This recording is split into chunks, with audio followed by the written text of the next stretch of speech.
आज आपण संत नामदेव महाराज यांच्याबद्दलची एक सुंदर कथा ऐकणार आहोत. संत नामदेव महाराज हे विठ्ठलाचे असे भक्त होते की प्रत्यक्ष पांडुरंग त्यांच्याशी बोलायचा आणि त्यांच्या हातानं नैवेद्यही खायचा.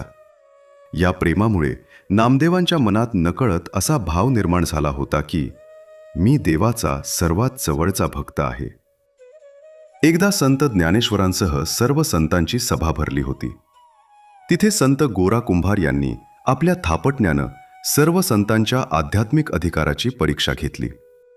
जेव्हा त्यांनी नामदेवांच्या डोक्यावर थापटणं मारले तेव्हा त्यांनी नामदेवांना कच्चे मडके म्हटले. आपल्याला कच्चे म्हटल्याचे शल्य नामदेवांना बोचू लागले. ते विठ्ठलाकडे गेले आणि तक्रार केली.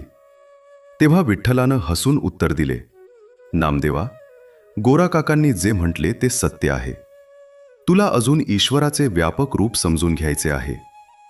तुला जर पूर्ण व्हायचे असेल तर तू औंढ्या नागनाथला जाऊन विसोबा खेचर यांना आपले गुरु कर. देवाच्या आज्ञेनुसार नामदेव महाराज औंढ्या नागनाथच्या मंदिरात पोहोचले.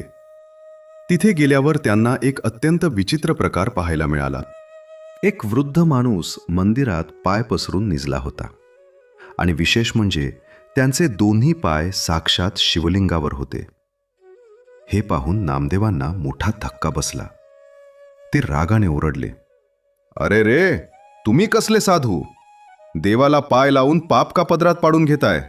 उठा आणि पाय बाजूला करा. विसोबांनी डोळे उघडले आणि अतिशय शांतपणे नामदेवांना म्हटले, बारा, मी म्हातारा झालो आहे.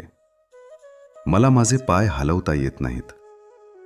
तुला जर हे अयोग्य वाटत असेल तर तू स्वतः माझे पाय उचल आणि जिथे देव नाही अशा ठिकाणी नेऊन ठेव.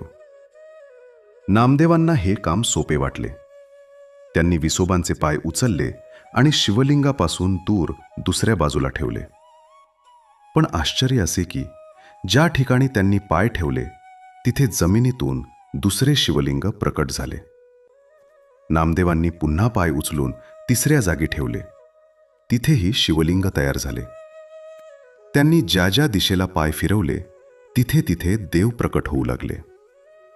या चमत्काराने नामदेव महाराजांना कळून चुकले की देव फक्त मंदिरात किंवा मूर्तीत नाही, तर तो या विश्वाच्या कणाकणात व्यापलेला आहे. जे जे भेटे भूत ते ते मानी जे भगवंत, हा खरा धला त्यांना तिथे मिळाला.